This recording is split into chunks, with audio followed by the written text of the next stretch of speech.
Hey folks, welcome back. It's been a little bit. I've got a lot going on, a lot of things I need to do, right?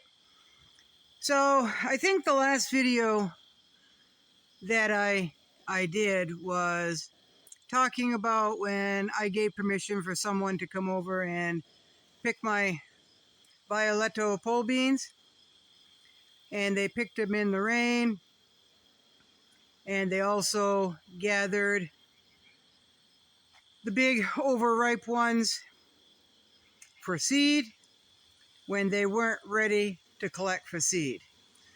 So they never got seed for next year, and the ones that she picked, I didn't get seed for next year.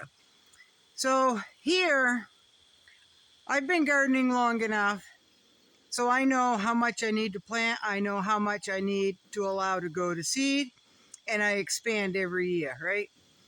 So that other video, I got a few nasty comments.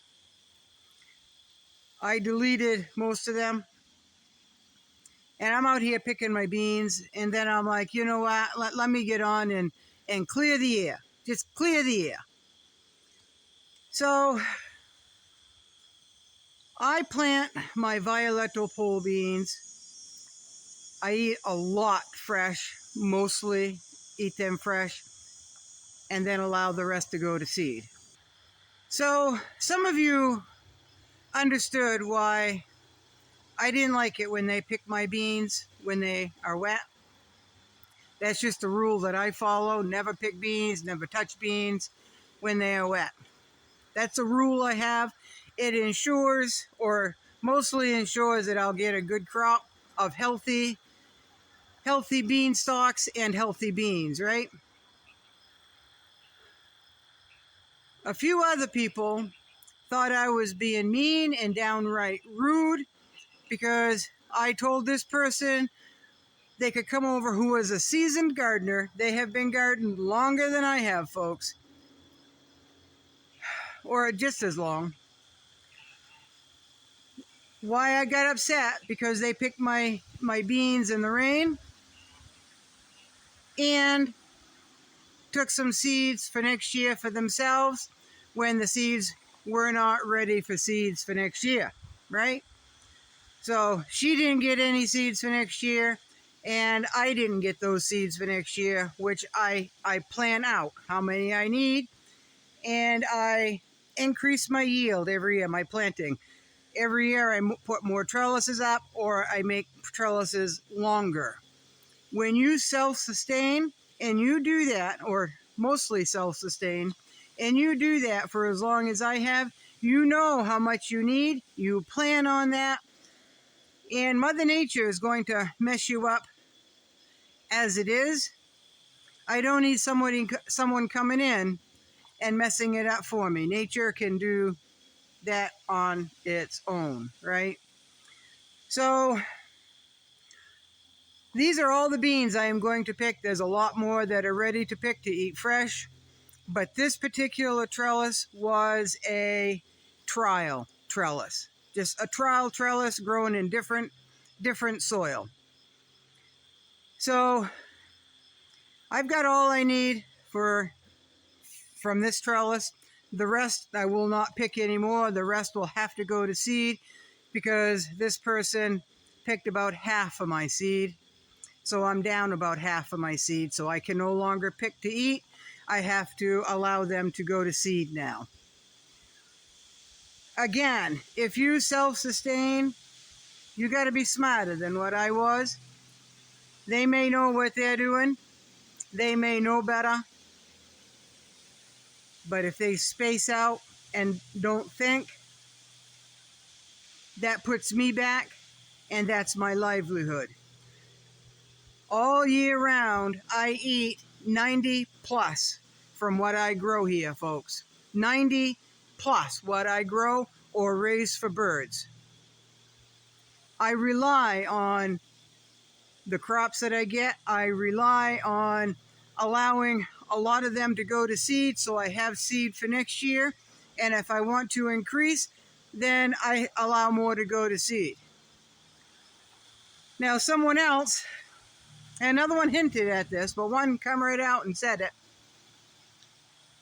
Well, if the shit ever hit the fan, I guess you're going to be selfish and you're not going to help somebody out that is hungry. Well, I don't know where they got that from, but let's go with your reasoning. Because I was upset that somebody picked pole beans like this one here, pole beans that are going to seed. That one sounds like it's almost ready. I can't grow any, hence I can't give any food away to hungry mouths if I don't have seed to plant. Right? So some of you can get pissy all you want. It's my garden. It's my rules. I enjoy sharing my garden, folks. I really enjoy sharing my garden. I enjoy sharing my seeds. If I have enough for myself, any extra, and I allow myself an extra allowance too, right? In case the first planting doesn't take. But I can't give away any food or any seeds unless I have enough for myself. I'm the one doing all the work. I'm the one doing all the planting.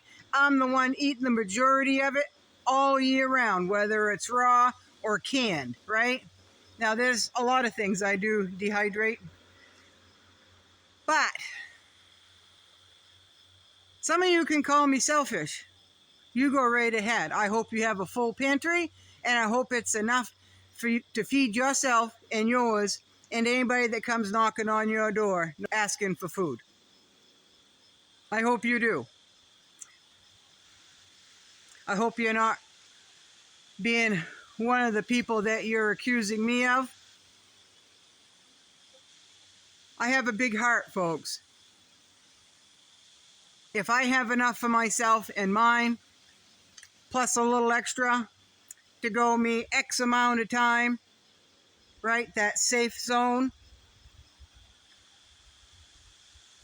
anything left over, I can to somebody that is truly in need. But again, I can't unless I have my seeds, right? And then the whole weather has a lot to do with it. I bust my ass on my garden, folks. Gardens.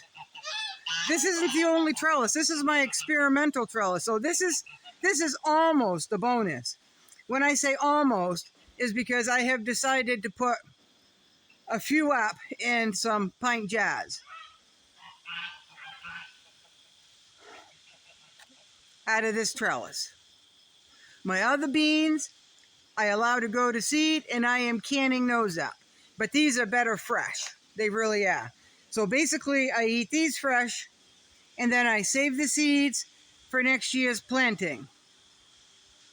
Rarely ever do I cook these because they're so good. But this year, I have decided to put up a few dozen jars. Now, I can't because I need more seed. I need seed for next year. So it's cutting into my livelihood. Some of you get that. Some of you don't. And I'm betting the ones who don't are the ones that don't garden. Right? If you garden, you know everything that went into that.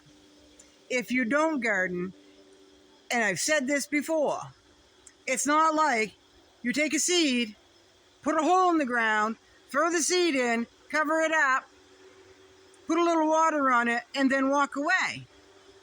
It's not that easy, and it's never ever guaranteed. So when I have a good crop, I need to make sure I make that crop work for me, and then I can up a bunch of what I want for the shelf. Folks, instead of criticizing, try to understand a little bit from the other person's point of view. Now, this person allowed to pick these beans. We're still the best of friends. If I had done that to her, she'd have called me on it too. She would have, and it would have been good. It would have, we've talked several times since, folks. Several times. It's all good. But we all need to take care of our own bubble first. First, folks. That's not being selfish. That's not being mean. That is self-preservation. I do all the hard work. I deserve to get as much out of that as I can possibly get. And to feel comfortable, you put up as much as you possibly can for you and yours to get as far as possible and be comfortable. And then what we have left over, we can hand out. It doesn't make us mean. It kind of makes us smart. Self-preservation, folks. Instead of criticizing others, why don't you do something for yourself? Why don't you do something for yourself? Because I don't care who wins this election. I have an idea. It's not going to be pleasant for either party. It's certainly not going to be pleasant for us common folk. Some of you aren't getting it. Some of you aren't getting it.